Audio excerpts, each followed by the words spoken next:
In this age of new normal, online is not your only option.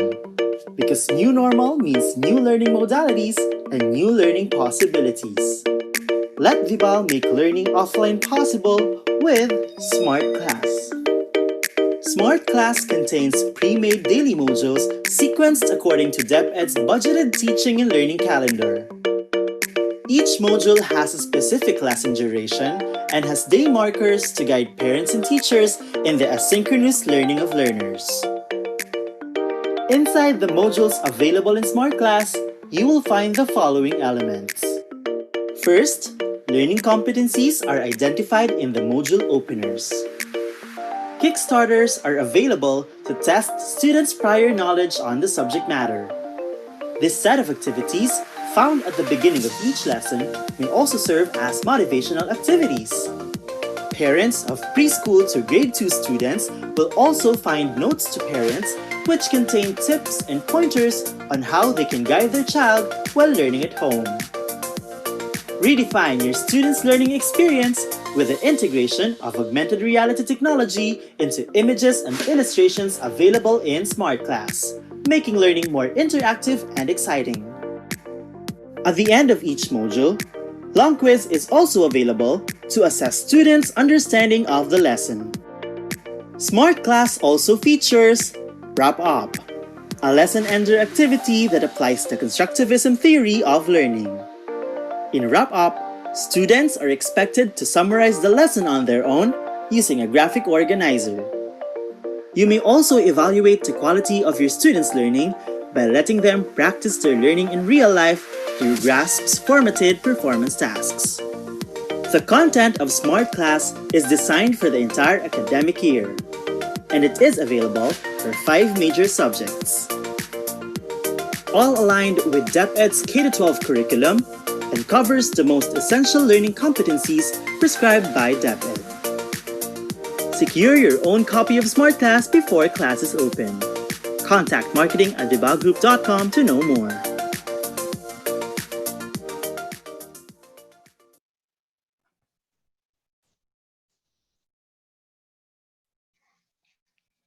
Good day, Kavibal, and welcome to our Learning Skills Diagnosis webinar series.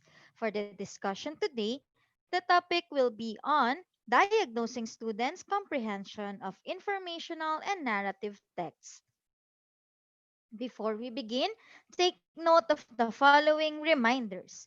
Make sure you are registered to the webinar to have your e-certificate of participation. Visit certificate.vibalgroup.com to generate your proof of attendance. Place your questions on the comment box allotted during the session and they will be addressed by our speaker later on. Share the video using hashtag LearnAs1PH as our official hashtag to our Vibal webinars. Experience learning, Kavibal. And now, to proceed with our webinar this afternoon, it is my pleasure to introduce to you our distinguished speaker today. He is a consultant and evaluator for K-12 Philippine Basic Education, the curriculum and academic consultant of Sisters of Mary. Ladies and gentlemen, let us all welcome Brother Roderick M. Aguirre. Good afternoon, viewers. Um, a wonderful Monday to all of you out there, and what a way to start the learning for the whole week. I know most of you are busy with the start of classes, and some of you in the private schools already have started your classes a week ago. And I hope you're doing well, and I know you're facing a lot of challenges, and no matter what these challenges are, we are here with you. Uh, to help you with the journey towards having a good distance education and presenting online. And we are growing with you. Myself, taken into account, is also in the process of learning and doing online um, learning and delivery of, of my goods and my services.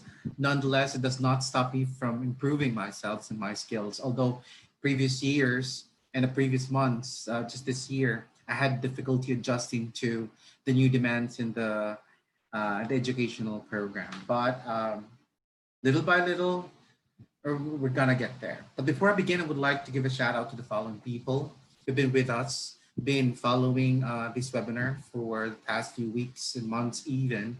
So I would like to say a shout out to Miss Rosalie Chavez Faune from Quezon City, my former student and anak ko po. And Mary Ann Ramos Boctil from San Pablo City, Laguna, from the private schools of San Pablo. Grace Sheila Rama Matiaga, a former student of mine, also is from Bulacan. Precious Vergado Marquez Quinto from Imus, Cavite, of course. To Miss Annalyn Valenzuela Barles, my sister in the confraternity from the Division of Imus, Cavite. To the BIL teachers out there, to Sir Abad, hello, and to Ma'am Shella Valenzuela. Kudos to all of you, and of course to a good friend of mine was just been recently installed as the assistant superintendent, schools district superintendent of the province of Cavite, Mr. Galileo Go. Okay, and of course finally to Mom Carol and Mom Nieves, Nelsie Nieves from Sisters of Mary Schools, and all the teachers of the Sisters of Mary. Good afternoon. Our topic for this afternoon, to jumpstart the week, would be it's all diagnosis. And we've been talking about in the past few weeks about how to help our students who are struggling so much with their learning, and what we can do to provide them with the necessary set skills for them to be able to overcome some of their deficits and the things that they have difficulty with, so that they will be able to survive the demands of online and distance education, especially for those students who have low literacy skills or are still struggling with their literacy abilities. Today, we're going to talk about how we can help our schools and our teachers diagnose those problems. Because no matter how good, how effective we think our strategies, our instructional plans, but if we have not profiled our students in terms of their comprehension skills, we will not be able to at least be in context uh, in planning the lessons and planning the modules to be delivered to our students. And that's why my topic today is all about how to diagnose the comprehension skills of our students on both narrative and informational texts. Now, if you're asking me if we have a topic on diagnosing early literacy skills of our students, like decoding skills, phonemic awareness, and all, yes, we have, but that would be another topic and it will be delivered by another expert. And please stay tuned so that you get all of the information you need for you to be able to proceed with your diagnosis for your students. So before I start, discussing at length, I would like to share my PowerPoint with you first. All right. Okay. So let me begin with my first slide. My hair is, anyway, it's getting long and it's curly, and probably by December or by the next month, you'll see that my hair gets longer and all. And as we grow, it's like my hair is growing as we grow together here at Vibal webinars. That's funny. All right.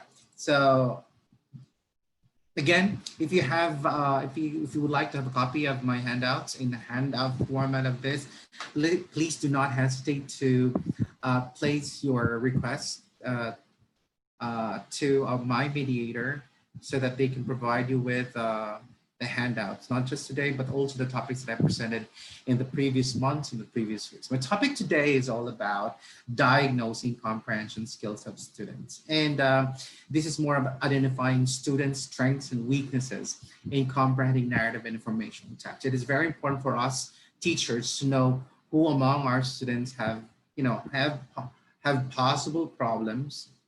Of course, we wouldn't know if our students are struggling, correct?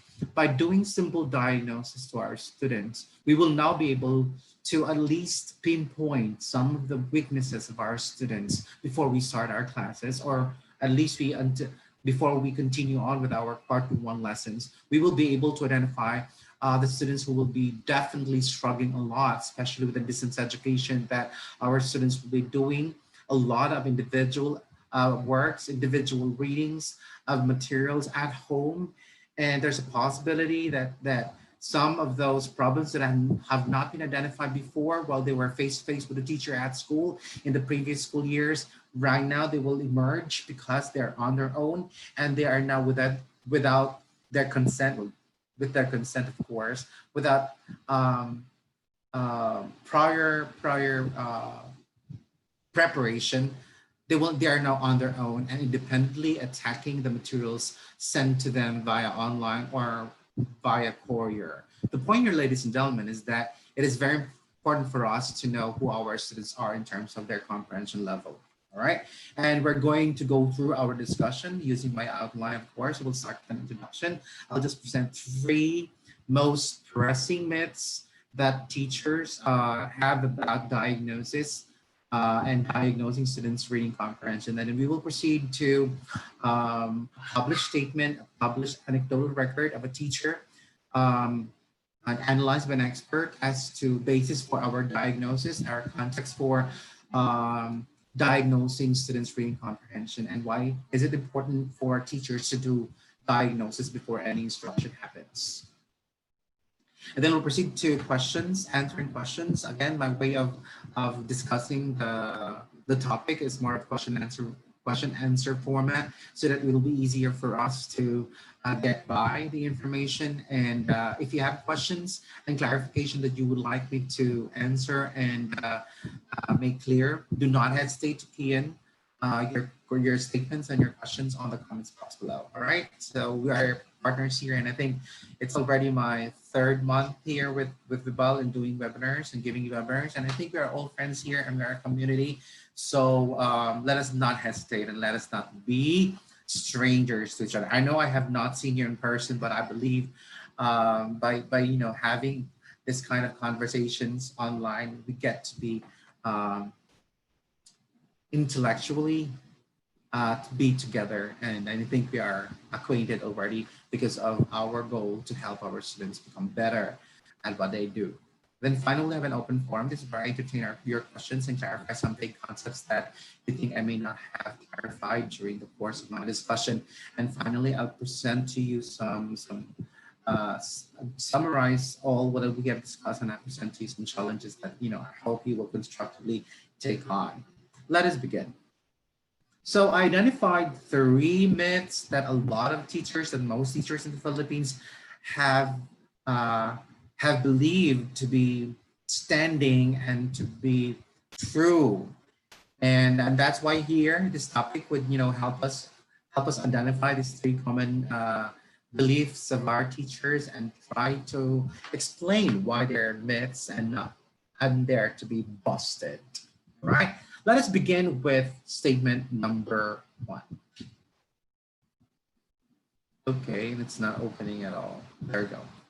Statement number 1, or belief system number 1, is that reading programs were successful. A lot of teachers would say that if only our school has a reading program, we believe that our students will be successful, or most of our students will be successful. Or those schools who already have consultants who have already placed in their school a reading program believe that their students are better than the other students in the other private schools or in the other public schools.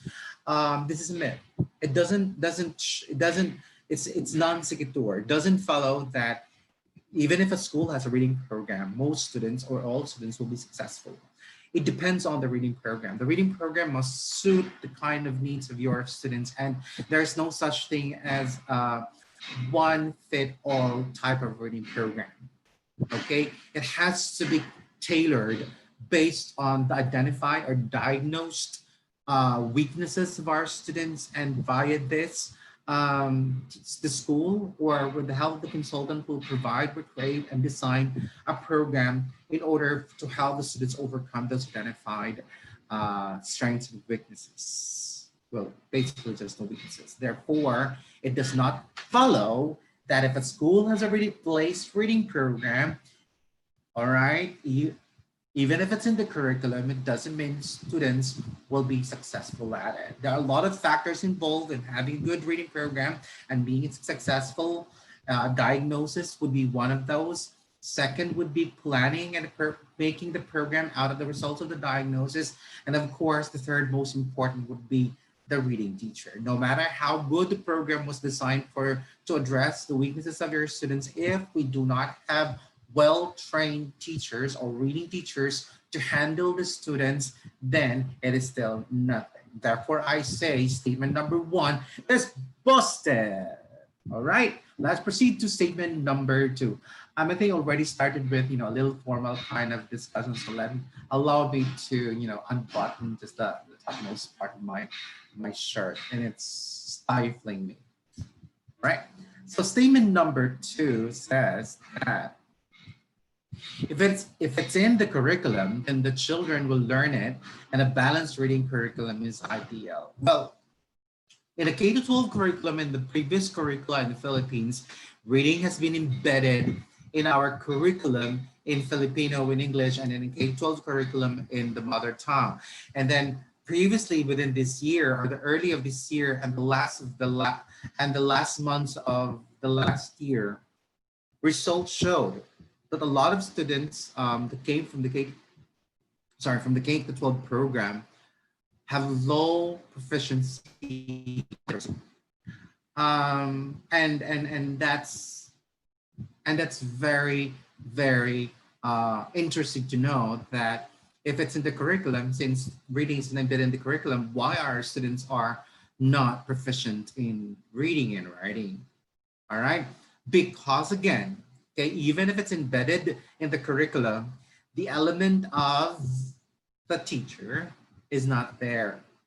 It is very important for us that no matter how good the curriculum is, how good the curriculum in stating explicitly the competencies and the learning outcomes about reading that students must be able to acquire, is not a guarantee, because if our teachers have not been thoroughly trained on how to deliver these learning competencies to our students, then it's still nothing. Curriculum is nothing if we have not well trained, trained well, trained well our teachers. And I would believe that a lot of people out there are always blaming teachers, and I would say, okay, let's blame partly the teachers, but I would blame mostly the school administrators and the whole school education, the whole Philippine educational system, for giving our teachers, field teachers, a lot of responsibility, especially on literacy, when they have not been given thorough training. They have been given lots of things to accomplish,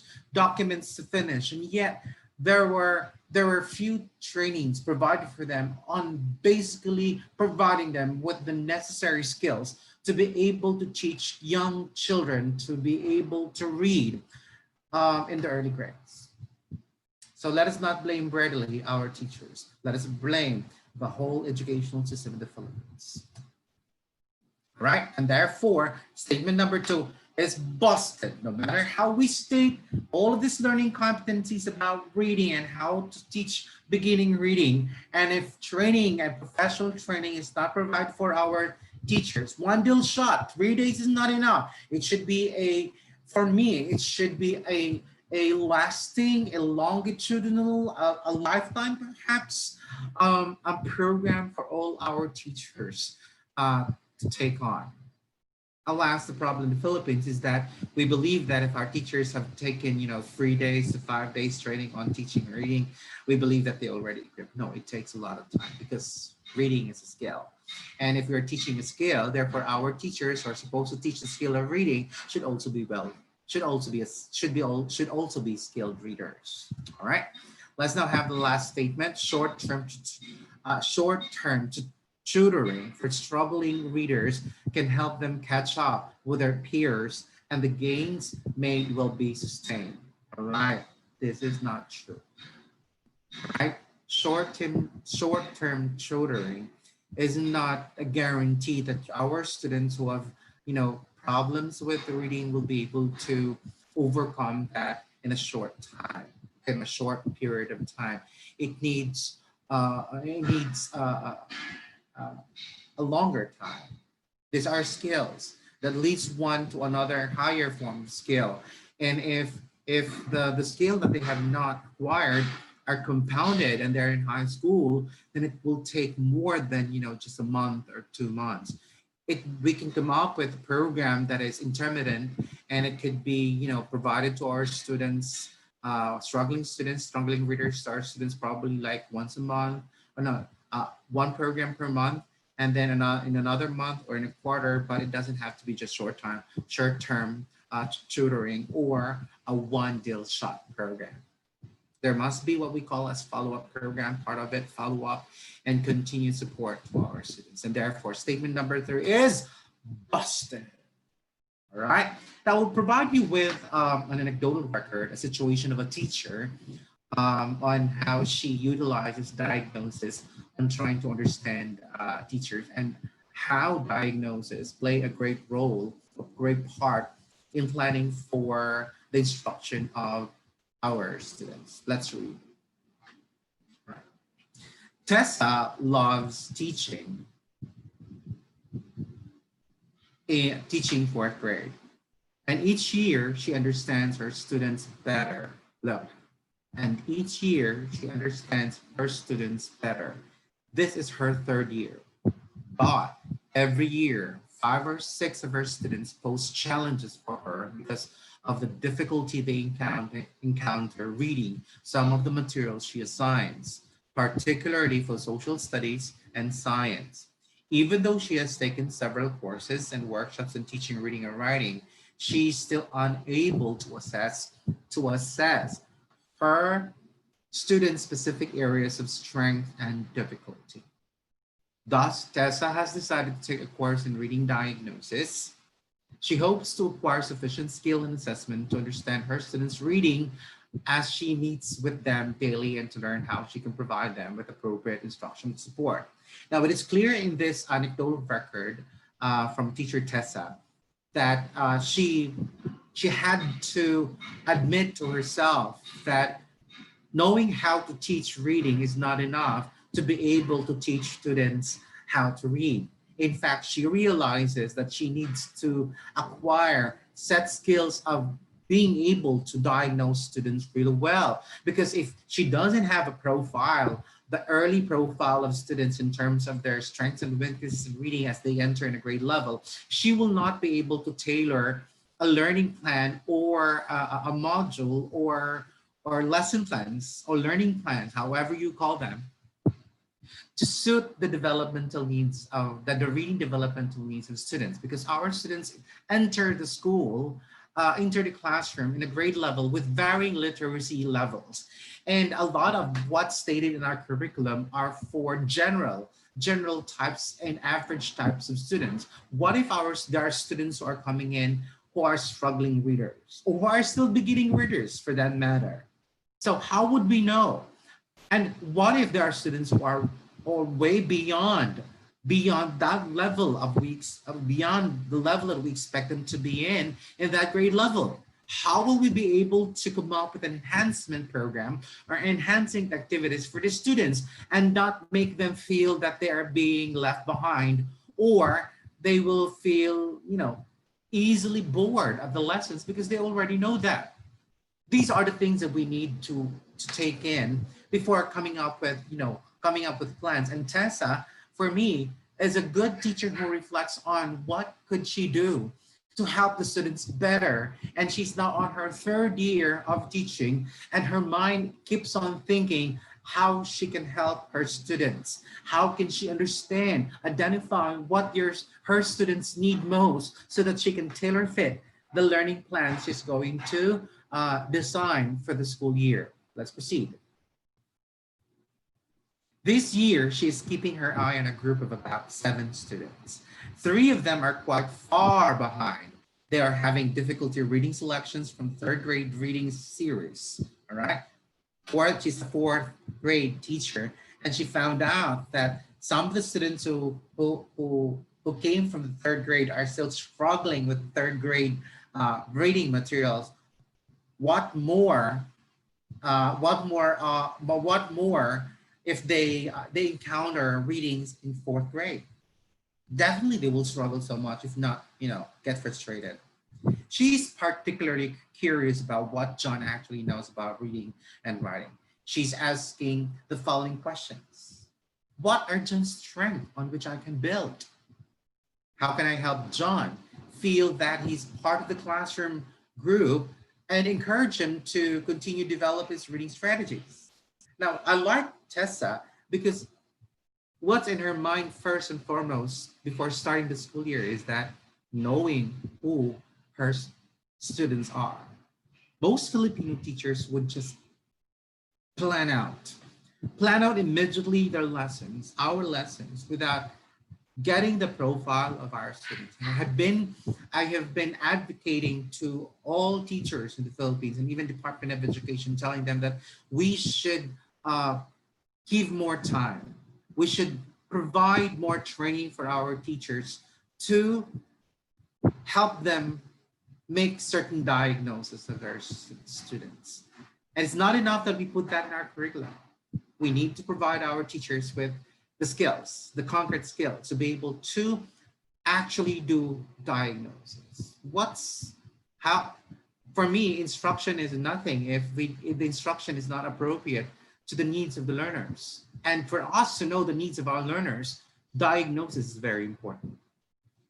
All right. On that note, I think we have already emotionally and mentally been prepared to what we're going to discuss this afternoon. These are all preliminaries. Okay. So for me, it's very important that our minds and our hearts and well, basically everything are already ready in terms of its context so that we will be able to understand our discussion this afternoon. Let's begin with question number 1. What is diagnostic assessment? Let me graphically answer this too. Now, before any instruction happens, this is what we're supposed to be doing, all right? And this is what I've been advocating to all schools that I handle as their consultant, that we should do screening, a diagnostic screening assessment for all students, for us to be able to know who our students are. And the results should be provided readily to our teachers, so that our teachers know exactly who their students are, and they are not knowing their students during the course of the school year or teaching. And finally, teachers get to know who their students are at the middle of the school year, and that's when they're able to adjust their teaching to the students. And I believe in the middle of the school year, it's already too late. 2 quarters have already been wasted. All right, I believe it should be in the beginning of the first quarter that we get to know who our students are. All right, so before instruction, we do what we call as the diagnosis. The profiling is very important. So one, we need to profile our students in terms of their interests. And I think we have we have a webinar on student profiling, and please stay tuned on that this week with the all diagnosis and profile. Student profiling is one of the most important diagnosis that we need to come up with, so that we would know our students. That's where we get to know the learning styles of our students, their interests, and all other things that they do outside school. Now, other diagnosis that we have to do would be literacy diagnosis, for us to know the level of our students in terms of their reading skills, and of course their numeracy skills and information processing skills. So right now I'll be focusing more on comprehension, and for the early literacy, that will be delivered by someone else. I'll just focus more on the comprehension. Okay. Now, the results of the diagnosis will be the basis for the teacher to teach the students and be able to address the identified weaknesses of the students and the diagnosis. Results of the diagnosis too will be my way of knowing how I'm going to create certain groups of my students, so that I'm able to create what we call as a balanced, collaborative small group, where there are good students and there are struggling students.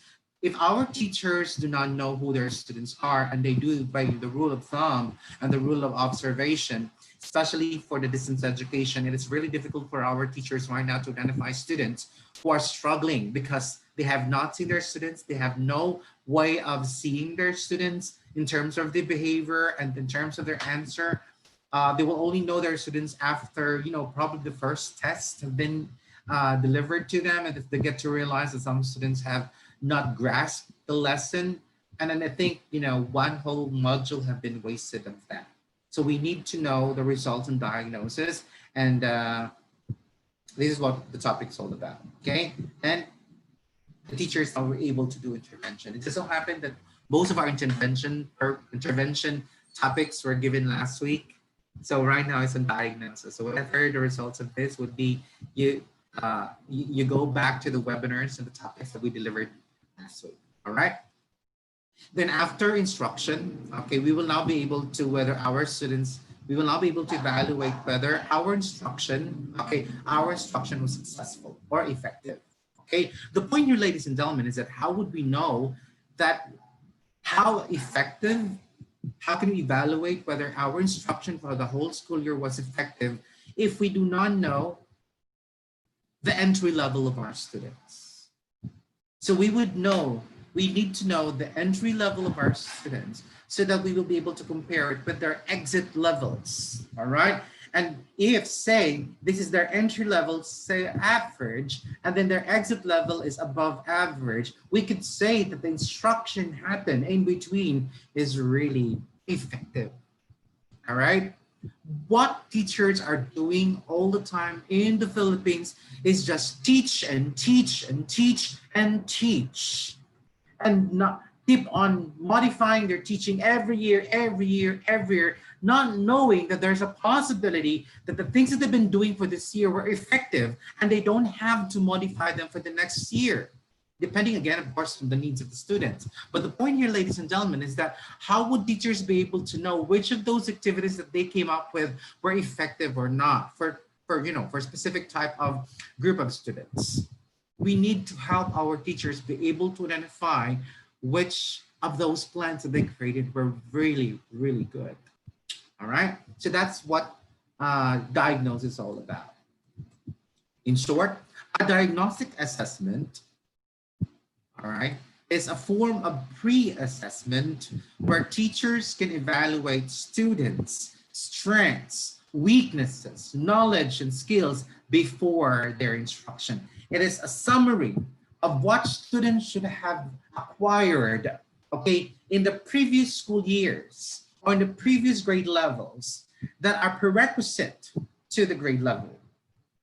Meron po ang DepEd yan, ang tawag nila ay entry assessment and exit assessment. I hope lahat ng mga public school po ay gumagamit na po ng ating entry and exit levels. I'm not exit test. At the Sisters of Mary, we have that already, and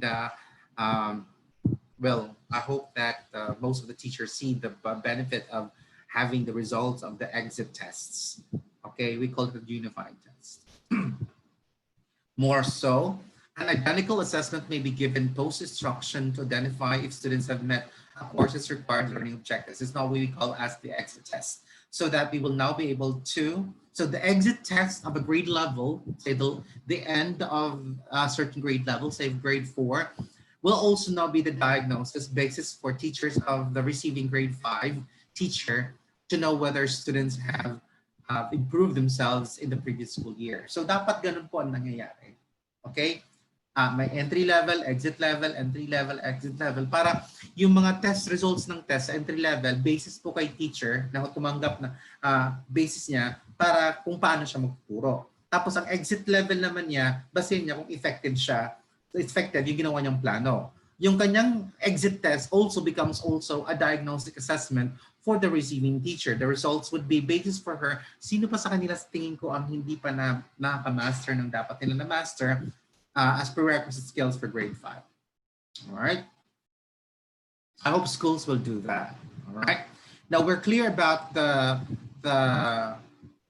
concept of diagnostic assessment. Let us now focus more specifically on what is reading comprehension diagnosis. All right. Students enter whether we like it or not.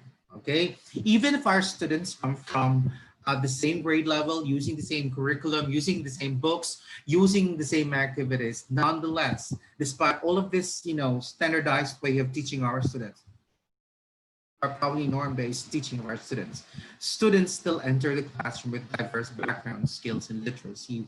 Reason being is that our students influence, the literacy level of our students are highly influenced not just by their teachers or by the experience at school, but also by their experiences at home and their family. Go back again to the sources, the research that I shared to you during the study habits, that 2 of the highest major reasons why students have poor study habits would be the parents. All right, monitoring of the teacher, monitoring of parents at home, and second would be their regard of education. All right, so mas malaki impluwensya nun sa bata kaysa sa school. All right, kahit paanong turo ng mga teacher ng literacy sa school, kung pagdating sa bahay naman hindi naman binibigyan ng importansya ng mga magulang ang literacy na yan, wala rin. Right? Mababa, mas mababa yun. Alright? So, the first step in implementing good reading instruction is to determine students' baseline performance, and that would be diagnosis, or let's call it pre-assessment. Alright? These are the things that should be assessed among our students as they enter in one grade level to another, except for grades 1 to grade 3.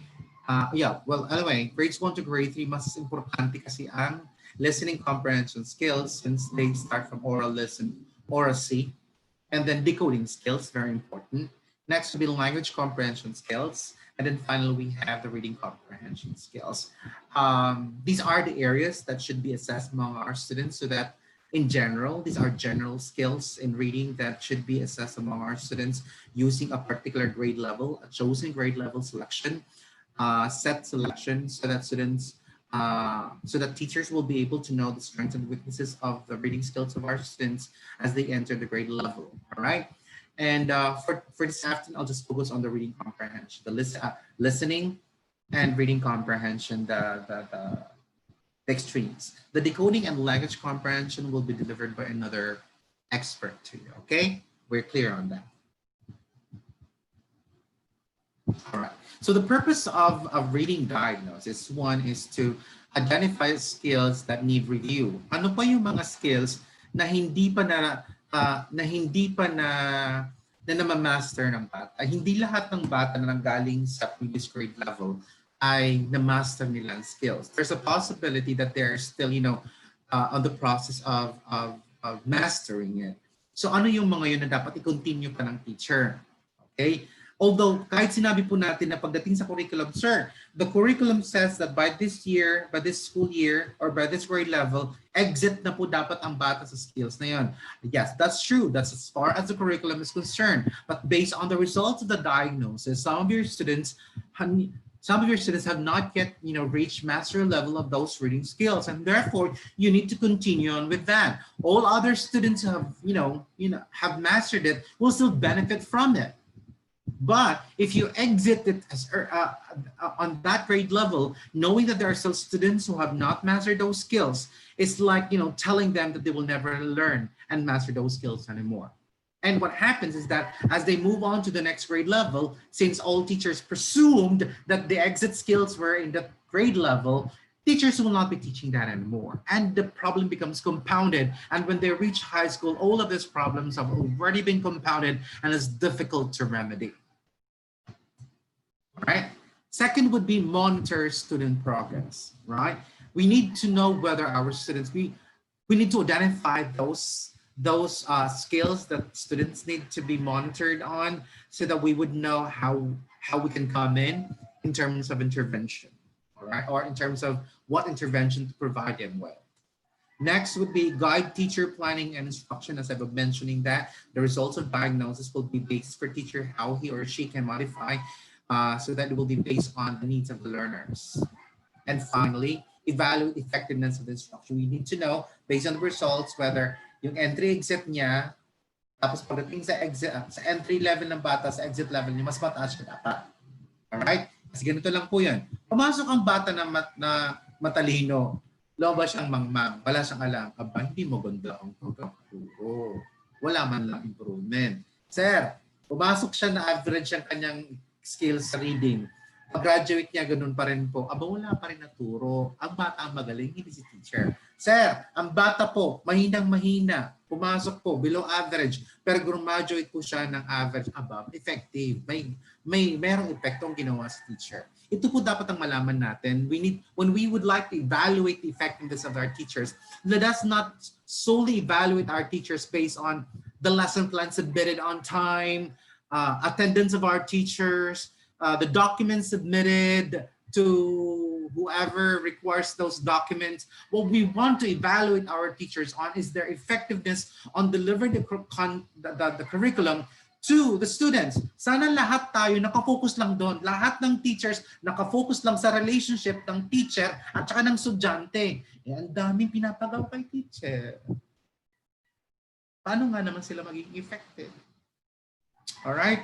I believe that the problem in the Philippines in making our students become literate is that our teachers are not provided with the sole responsibility to focus on just the basic responsibility of delivering instruction, of course, based on the needs of the learners by the diagnosis, and then looking at whether they were effective based on the results of the evaluation or the assessment. I think we have given so much task to our teachers that they are no longer, giving so much effort on instruction. And I would say that we need to review what we are, asking our teachers to do. Let's now proceed to our third question and definitely the last question. Let me see if I still am on time. Yes, I'm still on time. All right, just now I would do step by step doing the diagnosis. All right. First, this is what I've been doing for the Sisters of Mary, and this is what we've been doing for the past few years. What we do first is we do general assessment. We assess all students by grade level. We would know their exit, their entry level, and their exit level. So we call it the screening, a mass assessment screening. And those students who will pass, we call them independent learners. Therefore, they are within the instruction level. All right. Those who will fail will proceed to another set of assessment. We call it one-on-one assessment. We call it now a specific diagnosis of reading deficits. Ano pa ang hindi pa na master ng bata sa grade level na yon para magawa ng paraan ng teacher sa grade level na to para may continue. Alright?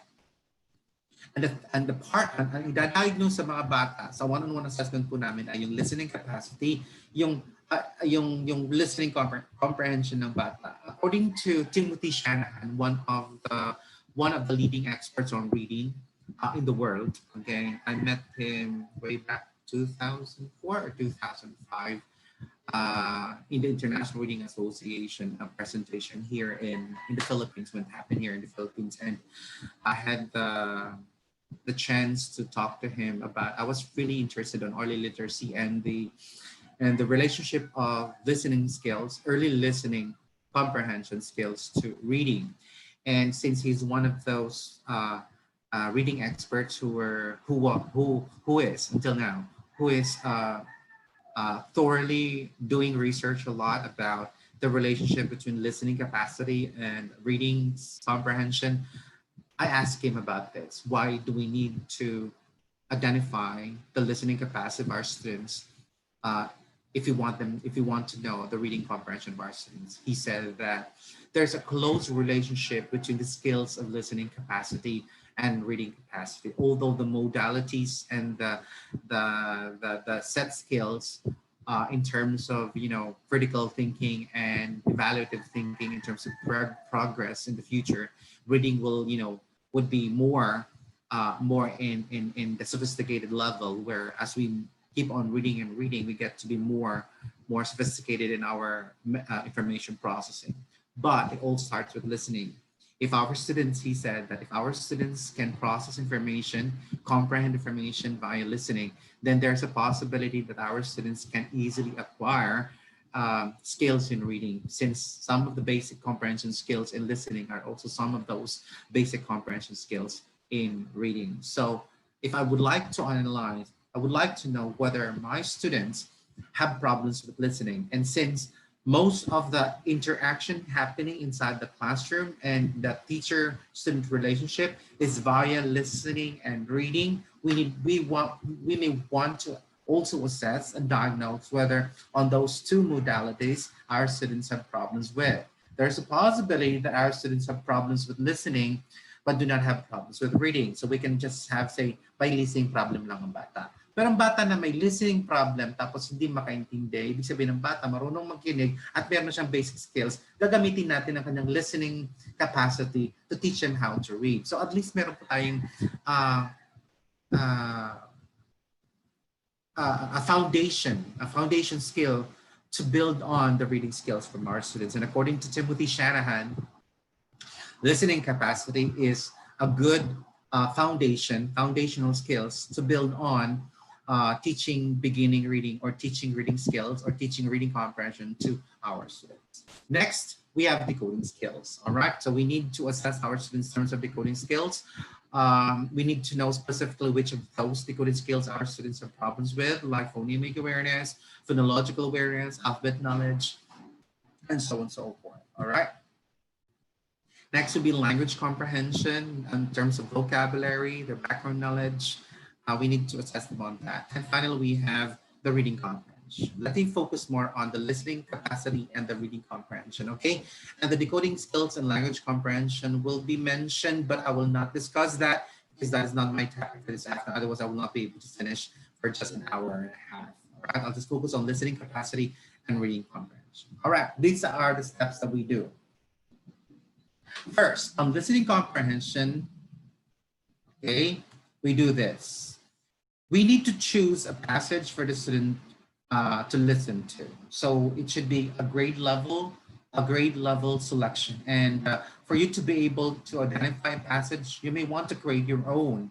But if there are already existing selection, authentic selections out there, all you have to do is subject that to readability test for us to know whether the selection is already within the grade level. So, or grade level appropriate selections for oral, for listening, and for reading. Okay? So, may mga readability tests po yan dyan. So, pwede po kayong mag-subscribe online ng mga readability tests. All you have to do is, copy and paste your selection to the software, and then it will yield the results what grade level is appropriate to. All right? Ngayon, kung maggagawa kayo ng sariling selection, meron po tayong sinasabi na may training pa doon. So tatagal pa kayo. I would like to talk about that. Sana mayroon tayong susunod na mga topic on constructing diagnostic tools. Ito po kasi ay diagnosing pa lang po. So proseso po ang pinag-usapan natin. Later on po, kung meron pa tayong time siguro next week, we'll talk about construction. Okay, construction of diagnostic tools. Anyway, so doon kasama po doon ang readability test. So kung wala po kayong alam sa readability tests, suffice to know, there's a possibility that most of the books, selections in the textbooks published have undergone or underwent readability tests. So most of the selections in the basal books are grade level appropriate. So you may want to adopt some of those selections from the basal reading materials. All right, but make sure that these reading materials have not been read by your students. Otherwise, there's what we call as the history effect. They are able to answer the question not because they comprehend it, but because they remember that they've read that and it was discussed already by their previous teacher or some teacher before. All right.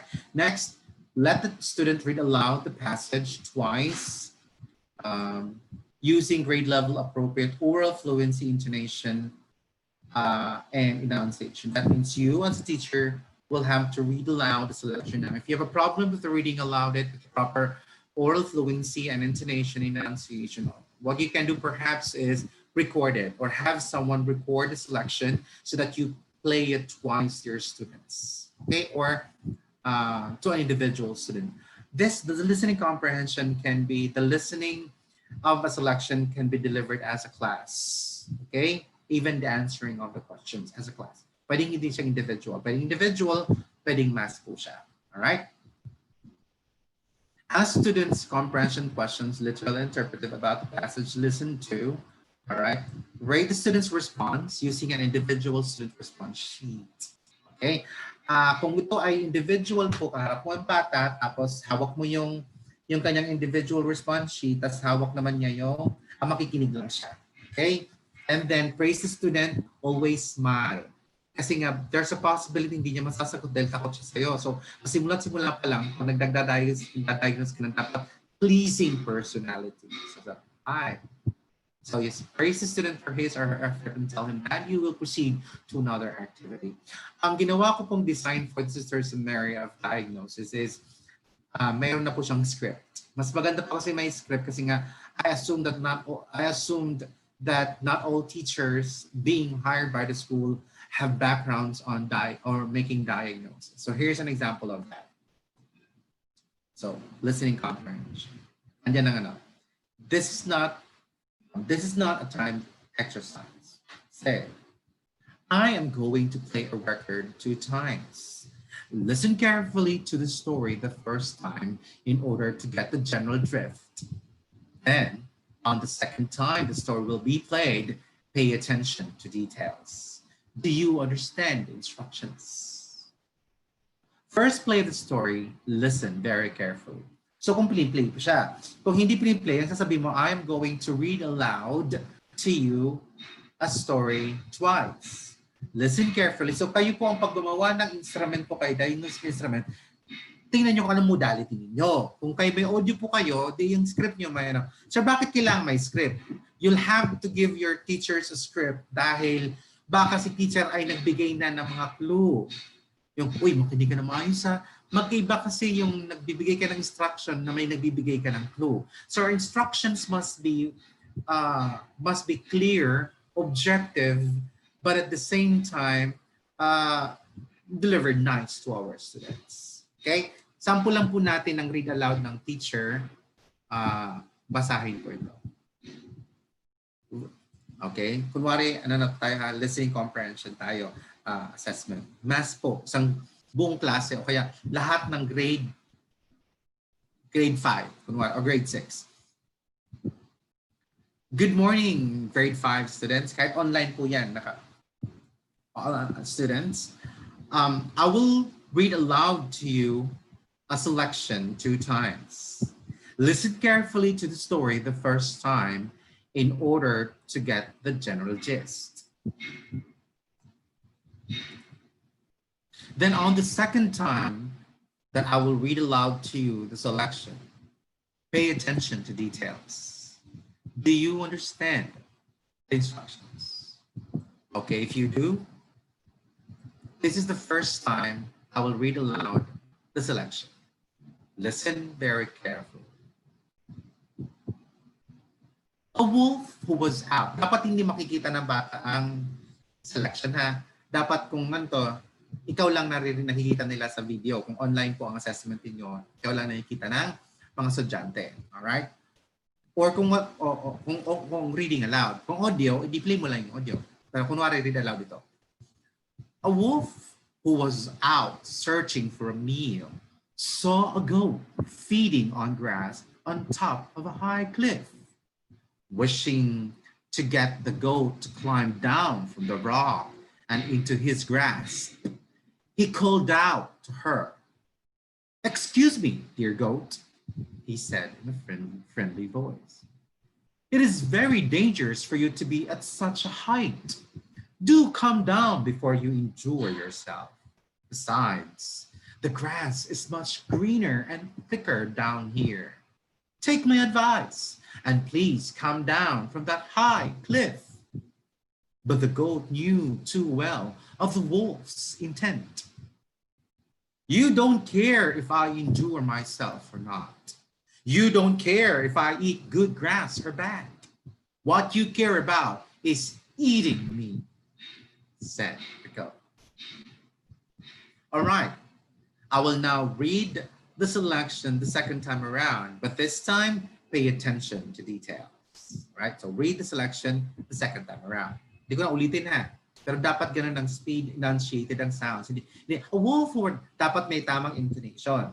Alright? I hope you guys out there recorded this para makita niyo kung paano talaga ang pagre-record. Tapos modulated ang boses. Sige, for those who are still listening that would like to record it, sige, babasahin ko ulit. Second play of the story. Okay, I will now read aloud to the story the second time around. This time, pay attention to details. A wolf who was out searching for a meal saw a goat feeding on grass on top of a high cliff.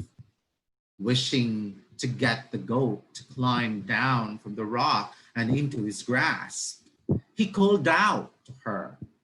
"Excuse me, dear goat," he said in a friendly voice.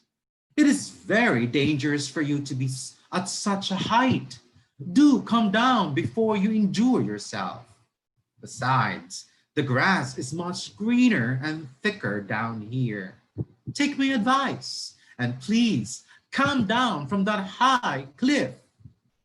But the goat knew too well of the wolf's intent. "You don't care if I endure myself or not. You don't care if I eat good grass or bad. What you care about is eating me," said the goat. All right? Yep. Now, after that, pwedeng ang gawin ng bata ay bibigyan mo sila ng answer sheet. Pero na silang sinasabi na answer sheet. Tapos ang part listening and questions na wala pong multiple choice ang diagnosis po ha. Wala pong multiple choice. Not multiple choice. It's either they know or they do not. It's either they understood or they did not. But we accept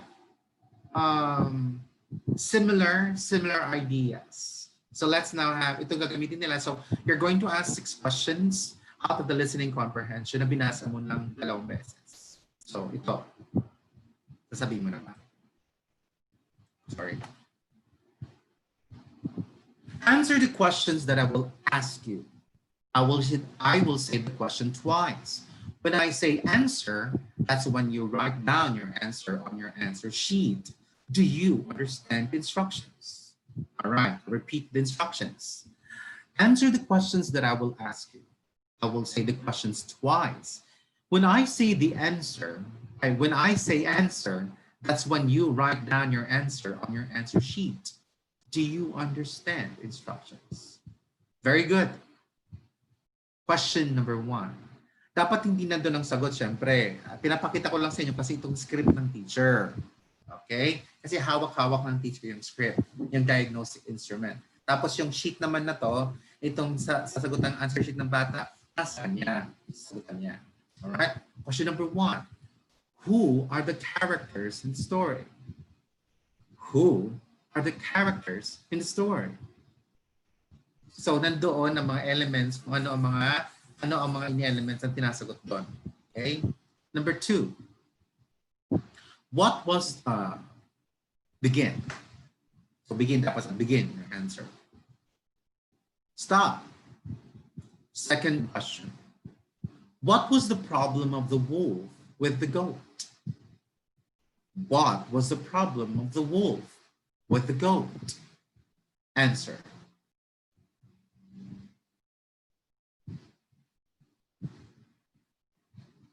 Mga 30 seconds, 15 to 30 seconds. Stop. Third question. What was the wolf telling the goat to do? What was the wolf telling the goat to do? Start. Answer. Stop. Fourth question. What was the real intent of the wolf? What was the real intent of the wolf? Answer. Stop. Question number 5. How did the goat respond to the wolf? How did the goat respond to the wolf? Answer. Stop. Sixth and last question. What is the theme of the story? What is the theme of the story? Answer. Stop. And then you say, thank you.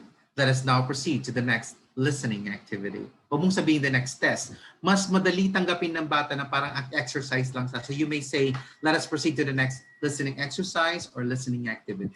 All right? So huwag sabihin the next test. Okay? So the results would be, ito po ang aming ginamit na, na level using the 98% comprehension. So nandun po, you can, nakalagay po yan kay, I call this guy, Thomas Gunny, the levels of questions. Nakalagay naman po dun kung ano mga levels ng, kung ito po ay independent instructional frustration level, the levels of comprehension. Okay, so 0 to 1 mistakes out of 6 would be independent level, 2 mistakes instructional level, and 3 or more mistakes frustration level. All right, so let's proceed to the second question. Sorry po, hindi ko po masasagot, hindi ko po mabigay sa inyo yung how to construct kasi nga diagnosis na lang tayo. So ang susunod na series ba dapat is constructing diagnostic instruments. Although meron na pong existing diagnostic instruments, so at least yung proseso na ito magagamit na. Alright? Okay. Silent reading. Wait, not dito. Listening comprehension number 2. Expository. I am going to play a record 2 times. So I'm going to read aloud to you a selection 2 times. Listen carefully to the selection the first time in order to get the general drift. Then on the second time, the selection I will read aloud to you. Pay attention to details. Do you understand the instructions? Alright, kung walang tanong, hindi nagpaulit ng mga bata, diretso ka na po. You say, first reading aloud of the selection. The wolf is a symbol of guardianship, ritual, loyalty, and spirit.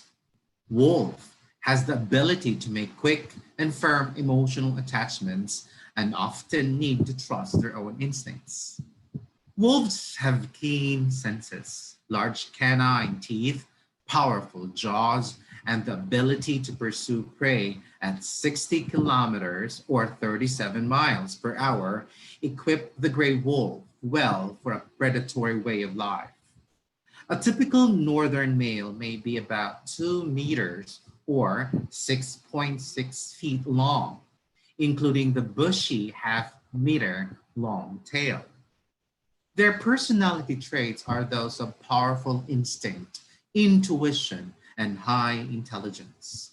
Thus, they teach us to do the same, to trust our hearts and minds and have control over our own lives. I will now read to you aloud the story or the selection the second time around. This time, pay attention to details. Basahin ulit, okay? So dapat ganun din po ang fluency natin. And then, ask questions ulit. Alright, ask questions ulit. Bigay mo ulit. Dapat kanina, tinanggal mo yung, yung answer sheet. Tapos ibabalik mo ulit sa kanila. And then, sasabihin mo ngayon mga tanong. So you say, answer the questions that I will ask you. Ay nako, hirap talaga ng ano. Okay. When I say answer, that's when you write down your answer on your answer sheet. Do you understand the instructions? Very good. And then read the questions again. Nakalagay po doon, what is being talked about selection. Alam ko nasa utak niyo po ngayon, sir, paano gumawa ng mga tanong na to? We will have a session on ito kasi constructed na yung diagnostic instrument. Nagawa ko na po to, validate ko na po to at ginagamit namin po sa Sister Seminary. So like all other schools out there, dapat meron din kayo. So you must hire a consultant. Pag na po ako, marami po consultant ng mga reading experts yan out there.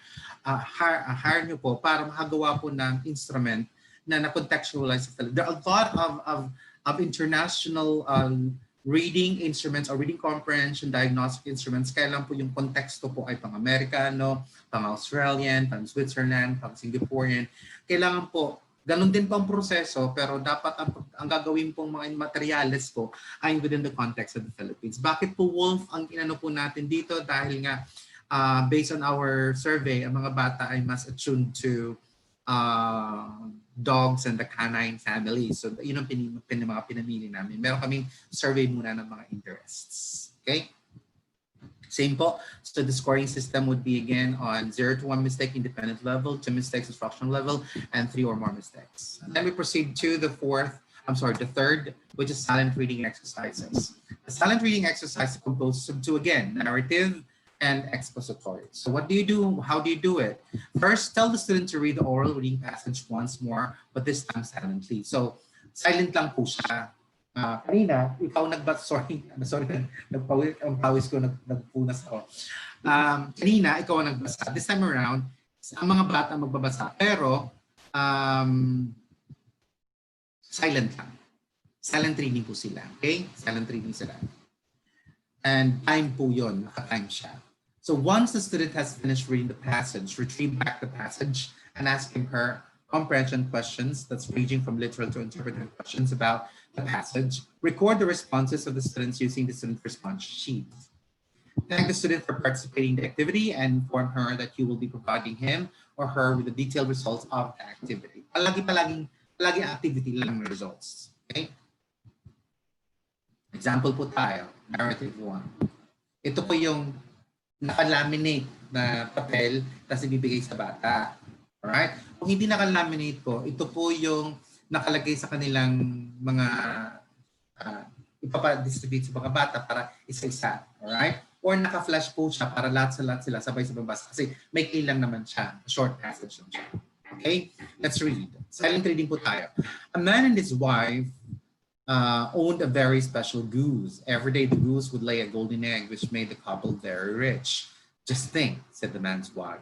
If we could have all the golden eggs that are inside the goose, we could be richer much faster. You're right, said her husband. We wouldn't have to wait for the goose to lay her egg every day. So the couple killed the goose and cut her open, only to find that she was just like every other goose. She had no golden eggs inside of her at all, and they had no more golden eggs. All right? So naka-time po siya. So ito po yung instructions po natin. Okay? This is a time test. When I say begin, you start reading the selection. If I say stop, you stop. And then I will be collecting back the selection. You may reread the selection several times if you have finished early and you have not heard me say stop? Do you understand what you're supposed to do? Okay, 3 minutes po ito. How did we know? Meron po tayong computation po niyan. It's the total number of words divided by 60. That will be how many minutes it would take. All right? So babasahin ng bata yan for 3 minutes. Tapos kung natapos siya ng mas maaga, sabi niya, sabi niya, Mom, I'm done. No, we're going to answer the questions, comprehension questions together. So if you have finished early, you may reread the selection so that it would help you understand the selection. So when you say stop, all right, time is up. Then collect the selections. Let me get the selections now. Then balik mo sa mga bata ang kanilang answer sheet or kunin ang answer sheet kung nakalagay sa ilalim ng kanilang mesa or kung nandun saan man, kung nasa bahay lang sila, o di kunin nila ulit ang answer sheet. Now, answer the questions that I will ask you. I will say the questions twice. When I say answer, that's when you write down your answer on your answer sheet. Do you understand the instructions? Kung hindi, ulitin mo ulit instructions. O nawala ng tanong, very good. Question number 1. Who are the characters in the story? Again, who are the characters in the story? 2. What did the frog notice in the story? 2. What did the frog notice in the story? 3. What did the frog feel upon seeing the ox? Parang mali yata ang nalagay ko dito na selection. Nagpangatanong. And then what did the frog do? Then how will you describe the frog in French and what happened to the frog in the end? Same po rin paggamit po natin. Thank you. Thank the student. Thank you. Let us now proceed to the next listening. Nakalagay sa listening activity. So dapat reading activity. Mali nga ating script. Okay. Reading comprehension expository naman po tayo. Tama pala. This is a time test. When you say begin, start the timer. Distribute the expository selection to students. Say, read the selection 2 to 3. Selection 2 for 3 minutes. When I say begin, you start reading the selection. If I say stop, you stop. And then I will be collecting back the selection. You may reread the selection several times if you have finished early and you have not heard me say stop. Do you understand what you're supposed to do? If answer is no, repeat the instruction, emphasize it using Filipino. Kung hindi naintindihan ng bata sa English, pwede mo kasing i-explain sa Filipino. Okay? The instructions in terms of understanding the activity should not be a barrier too. But again, it will be the choice of the school.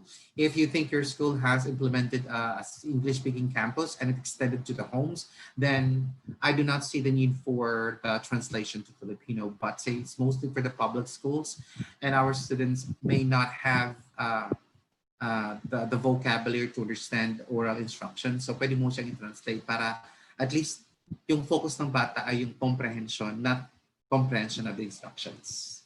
Okay? And then after that, yan, bibigay selection sa kanila. Ostriches are large flightless birds. Babasahin mo sa kanila ng 3 minutes. Tapos pag sila mong stop, orally read the questions again. Babasa sa kanila sa answer sheet. And then, what is the selection all about? How are frogs and toads described similarly? How is a toad classified? Or do frogs spend most of their lives? How can frogs be differentiated from toads? And then what is being talked about in selection? So thank the student. And then the results will be 1 out of dependent level mistakes and so on and so forth. So ito na yung pag-check po ninyo. All right. And then, pwede mag-proceed. Ito pong oral reading exercise for MISQ analysis are for those students who will fail the math assessment, who will fail the oral and silent reading activity. Okay? So bakit po? Para malaman natin ngayon kung ano ang specifically, ano yung mga deficits, ano mga areas na problema or ang bata hindi na master ang skills kaya hindi siya makaintindi. Okay? So ang gagawin po mo ngayon ay there would be another instrument, diagnostic instrument using the reading, using for MISQ analysis. Choose a passage for the child to read aloud. As the child reads, take notes on words read correctly and incorrectly. Let the student read aloud the passage once and ask permission to record it from MISQ analysis. Kailangan mo siya record kasi hindi ka makagawa ng running records while the student is reading it aloud. So read aloud lang ang bata talaga. Make sure to put the student at ease by telling him or her that the results of the activity will be used to help him or her throughout the school year and will not be used in any grade and any to grade him or her. And then after the all reading, retrieve back the passage, thank the student for participating in the activity, inform him or her that you will provide him or her with the detailed results of the activity. Those are for those students who failed the test. So, let's summarize. Ito yung sample po ng misc-analysis namin. Ginawa, which I designed for the Sisters of Mary. I have, ano yung mga misc-analysis? Halimbawa, sabi ng bata, Mary wanted a now bike. So, pwede pong gawin po natin ang new, dahil ang new po niya ay naging now. So, was it mispronunciation, substitution, reversal, inversion, omission, repetition, hesitation, or correction? So, ang nangyari po dito, mispronunciation. Kasi magkaiba po ang new sa now. So, ano po siya? Graphophonic, syntactic, or semantics? Na bago ang meaning, magkaiba ang meaning ng new at saka now. So, I would go for semantics. Error niya dito ay semantics. Okay? I would love to give you a separate training on misc-analysis, but for those who are listening right now, there are a lot of literature, a lot of materials of misc-analysis online, but I tell you misc-analysis cannot be done singularly to assess your students' comprehension level. It is used to identify specific problems of our students as regards reading comprehension. Dapat unahin nyo muna ang pag-assess sa comprehension. Okay, sa reading comprehension ng mga bata. Kaya kung problem, kung bumagsak ang mga bata, gamitin nyo na misc-analysis to identify specific problems in graphophonics, syntactic, or semantics. Alright? And then, you need also to observe students whether when they read aloud during the one-on-one assessment, does the student reads word for word, reads in a jerky way with little intonation, reads missing outlines or losing the place in the text, reads without regard for punctuation, reads stressing every syllable, reads fluently with hesitation only before difficult words, reads pausing after phrases and whole sentences of punctuation points, and understands the overall meaning of the text. This is more of understanding the language, okay? The language, yung punctuation marks, vocabulary. So we are assessing now via the misc-analysis. Ina-analyze din natin orally yung kanilang language comprehension. And then, pagkatapos mag-notation doon, mag-strengths and weaknesses ka, mag-summarize ka, and that will be basis for your instruction. Okay?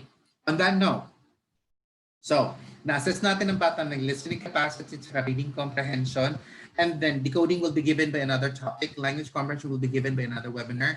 Pag na-identify natin, pag bumagsak ang bata, continue po siya sa, ayan po, pag ang bata nag-fail dito sa mga test na to, magwa one-on-one assessment siya ulit. Okay? Pag nag-pass po siya, independent. Ngayon, there's a possibility kasi during the mass assessment o general assessment, may mga bata na wala lang sa mood, kaya bumagsak sila. Pero pagdating sa one-on-one, wala ka lang mali ang problema, ibabalik mo siya sa independent learners. Okay? May mga ganun pong, we had a lot of situation na maraming bumagsak na bata. As in, fail talaga siya sa kanyang comprehension. Pero during the one-on-one, sabi ko, bakit nag-fail to? Ang galing pala ng batang to. They were independent readers. So we have to go back. Kung in-interview namin, sabi niya, sir, kasi ayoko pong mapunta sa first, ayoko kasi mapunta sa first section kung may sectioning po siya. Kung ginagamit, gusto ko kasi mga classmates ko ay yung mga kabarkada ko. Yung pala gusto niya mag-fail kasi most of his classmates or barkada ay nandun sa section na yun. Okay. Pero mas magandang ganito, nalalaman mo kasi ang kalokohan ng mga bata. Now, based on the results, you can now group your students according to corrective reading program or remedial reading program. So corrective reading program bata kung students with proficient comprehension levels and narratives but with minimal to extensive comprehension deficits and expository, all right? Expository text and minimal to extensive syntactic and semantic deficits. Ito may mga problema based on the miscue analysis, may mga problema sila sa kanilang syntactic at semantic. Ibig sabihin, hindi nila lamang language, may problema sila sa language, may problema sila sa meaning. Okay? The semantics. Sila po ay nag-struggle sa pag-intindi ng informational, that will be textbooks or reading selections for math, science, and all other subject areas na hindi narratives. Most of the subjects, by grade 4 up to grade 6, mas marami na pong informational text. So definitely ang bata mag-struggle. So ang tawag lang po natin corrective. Ibig sabihin, kailangan lang silang bigyan ng intensive program to provide them with strategies to understand or comprehend information text narratives. But for students who have extensive comprehension on both narrative and expository, as in talagang hindi nila bubagsak sa both comprehension of narrative and expository, and then may language deficit po siya, both extensive syntactic, semantic, talagang remedial po siya. I would suggest that these students be grouped as one, tapos isang teacher ang i-assign sa kanila, reading teacher talaga. Ilalabas siya sa klase ng mga estudyanteng regular. Alright? Hindi mo sila tatawagin na mga star sections, pero isang section lang po siya para ang magtuturo na teacher ay alam ang pangangailangan ng mga bata at siya na magtuturo ng lahat ng subjects.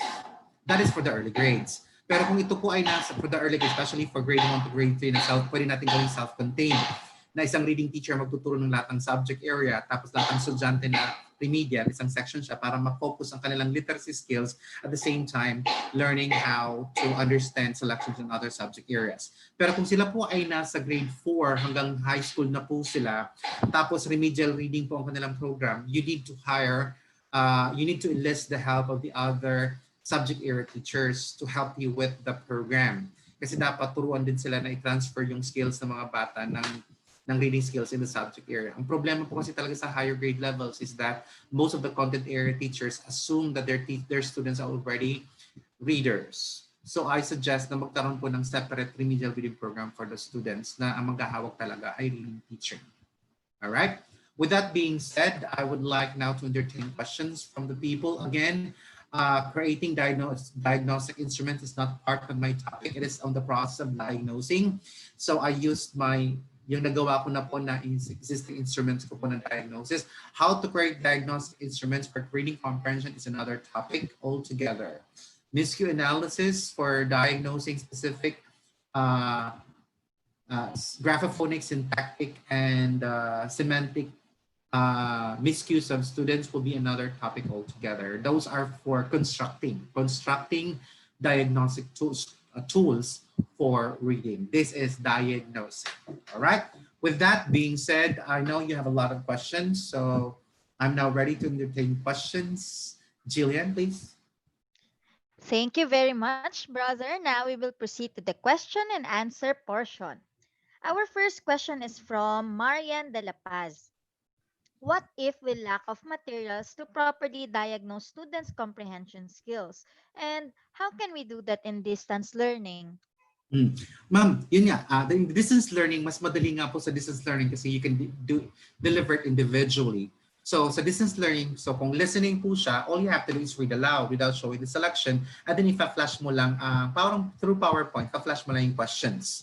And then all the result on ang mga sagot ng mga bata ngayon ay kukolektahin mo na lang. Or ito po ay naka-electronic, ang mga bata may mga computer, electronic po ang sheets nila, tapos nasasubmit na agad sa teacher using Google Docs perhaps. Kung hindi naman po Google Docs ang gamit ng mga bata po, pwede pong gawin naman po nila ay hard copy na sheets tapos papakolekta sa kung sino man ang messenger sa school ninyo, kolektahin para ma-rate nyo po.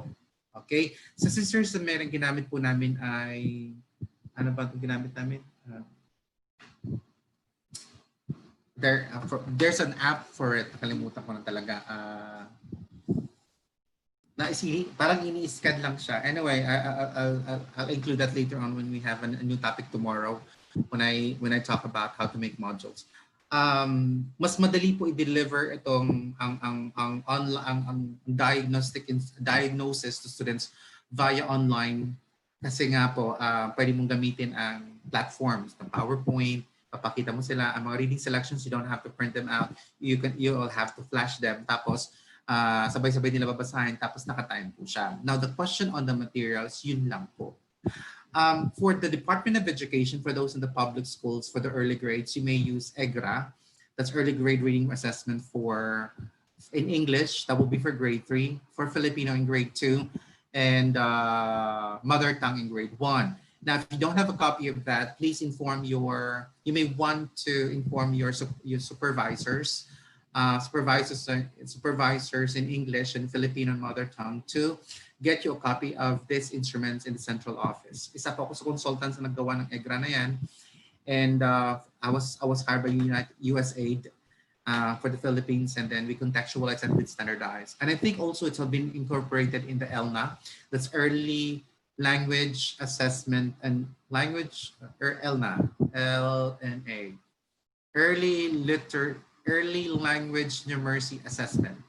Okay? Nandun po siya, naka-integrate din po siya. Now, kung hindi po for grades 4 to 6 po, pwede nyo gamitin ang PhilErie. Gawin nyo lang po ng tama ang PhilErie. The PhilErie is also good as an instrument for diagnosis. Sir, paano po kami sa high school? Wala po kami talaga yan. Yan po ang malaking problema sa Pilipinas kasi wala po talaga. In my case po kasi, I was being the consultant of the Sisters of Mary, and I'm a reading specialist, I had to design a diagnostic instrument for them. Tinuruan ko po lahat ang in charge doon sa center, tinuruan ko sila paano gumawa ng instrument and then how it's validated. Readability test, the questions, ano ang level ng questions, ganun po. For those teachers who would like to do diagnosis, I highly suggest, especially for the private schools associations, ay private schools association ng mga Cavite, ng kung anumang association na yun, please hire one reading consultant or any consultant na may mas maraming lawak ang knowledge para tulungan kayo gumawa ng instruments. Now, I would like to recommend also CEM, Center for Educational Measurement. I was once their consultant way back 2009 and 10. Meron po silang instruments on this. You may want to purchase their instruments. CEM, the Center for Educational Measurement. Meron po silang assessment on comprehension, especially for high school.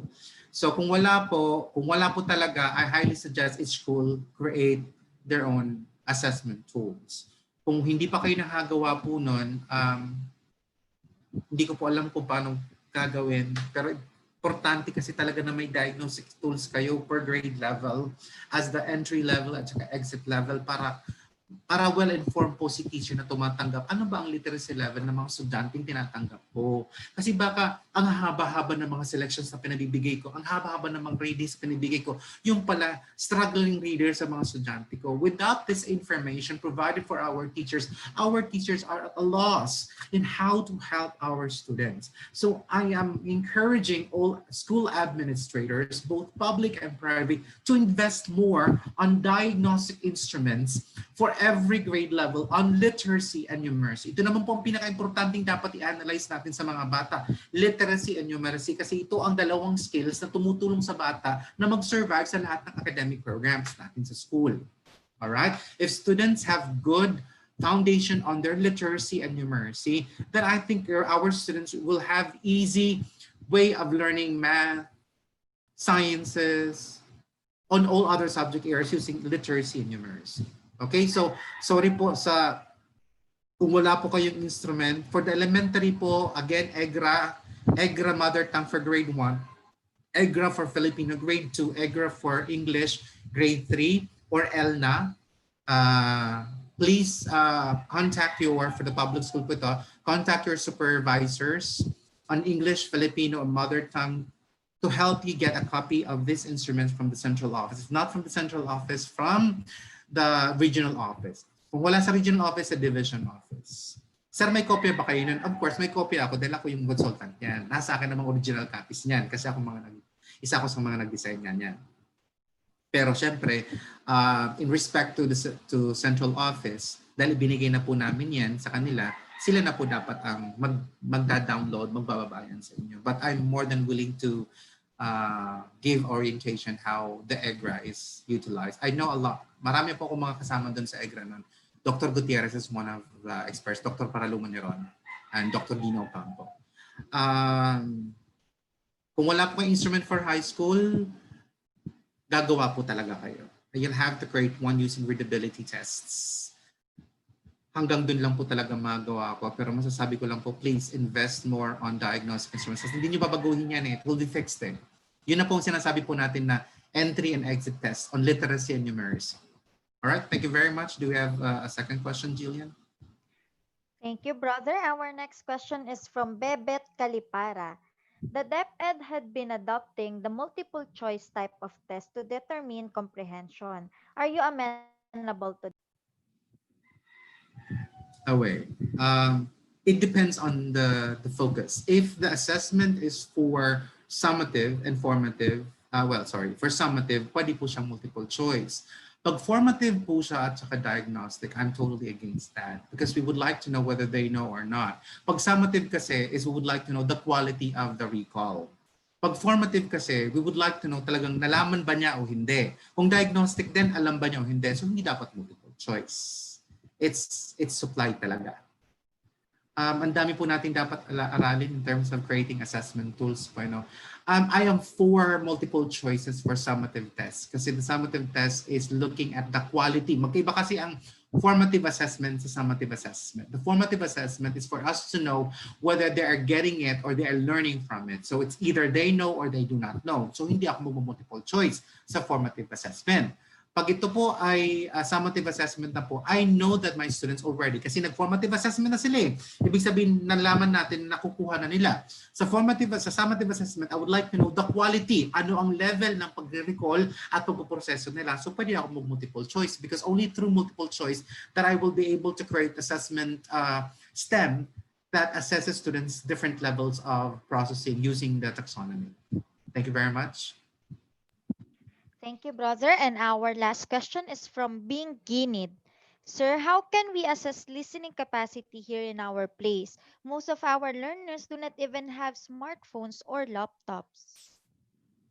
Oo nga po, ma'am. Alam mo, oo nga. Tapos distance education and diagnostic, you know.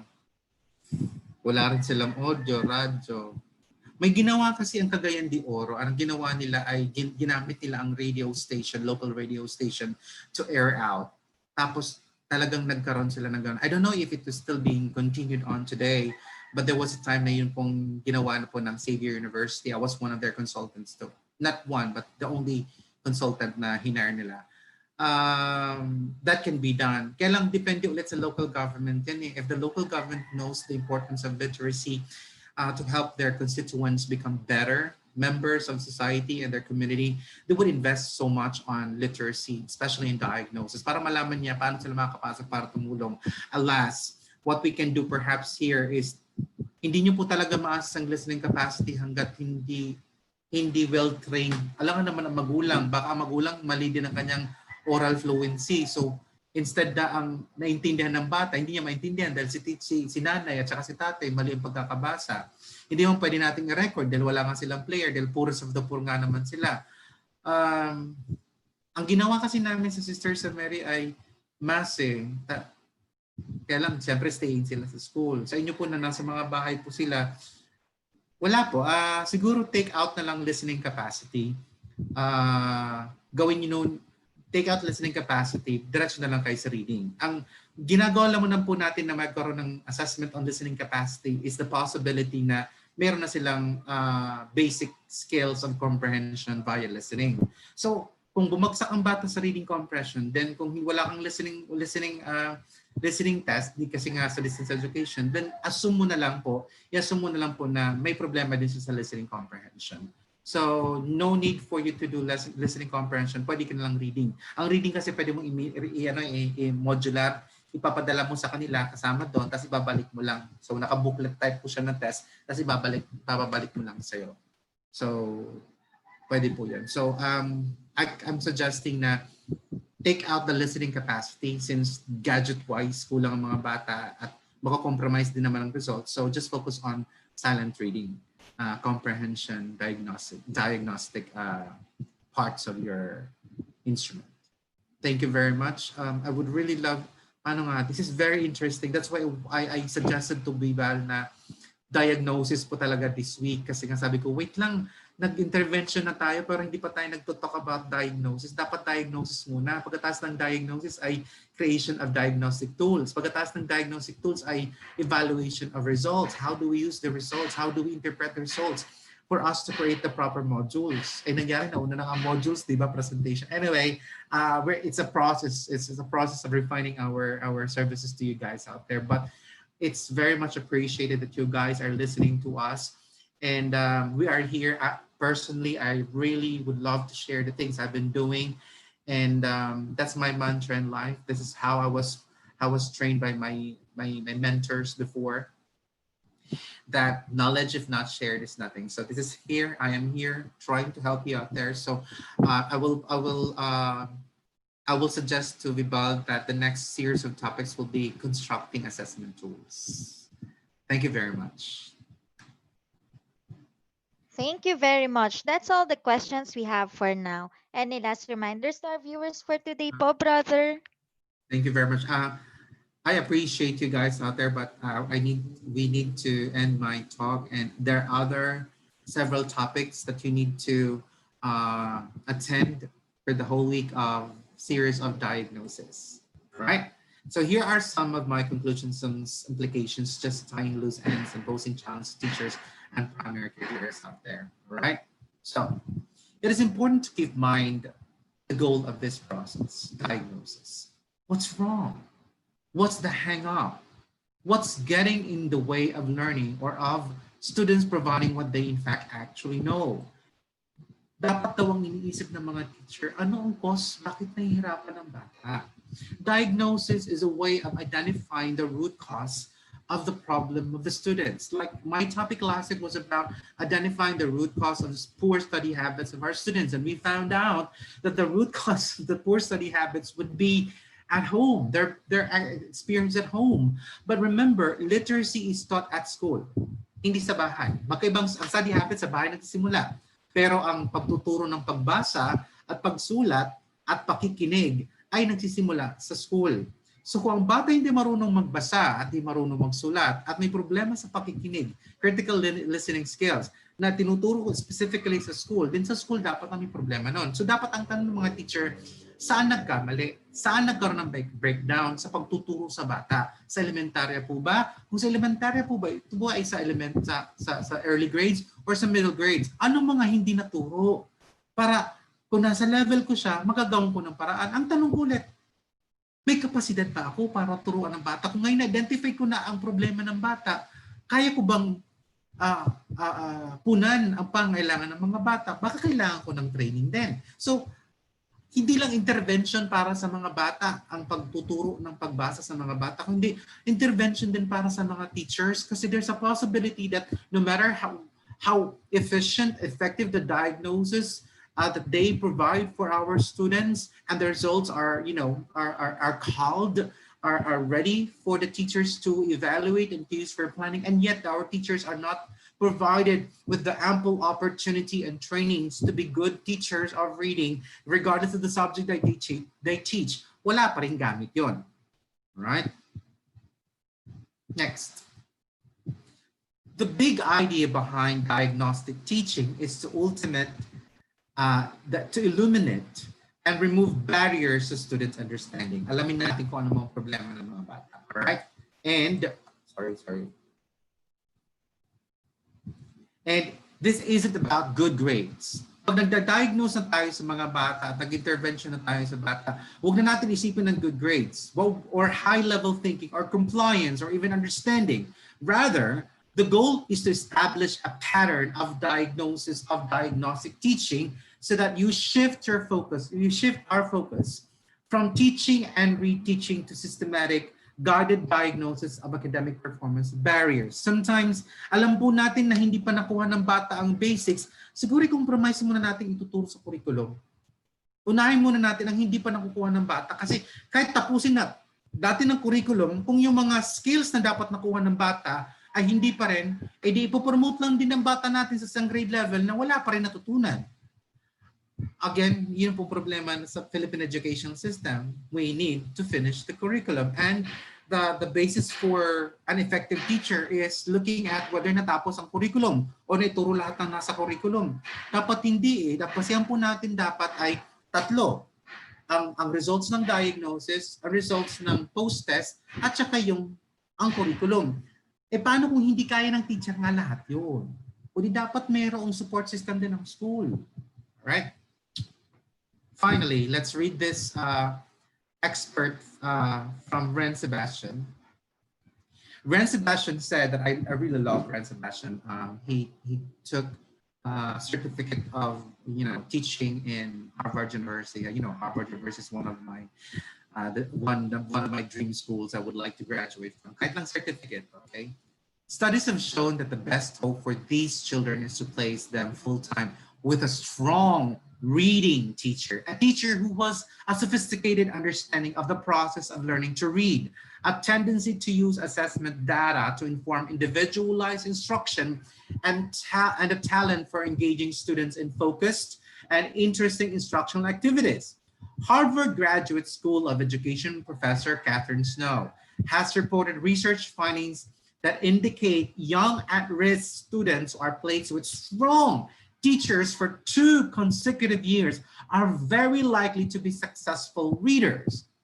Similarly, she has shown that students who are not at risk are likely to have difficulties learning to read if they are placed with weak teachers for 2 consecutive years. Oh, diba? So here's my challenge to you teachers out there. Who are you? A strong or a weak reading teacher? Hope you think about the answer to this and you continue learning with us. We will help you become a strong reading teacher in the process. Be with us, with Vibal, and we will be partners in our lifelong journey towards making the lives of our students better in distance education or face-to-face education. Thank you very much, and I hope to see you tomorrow on my topic, preparing modules for online learning. Thank you very much. There we have it.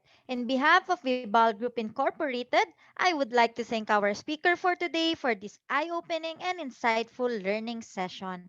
It is an honor to have you with us today, brother.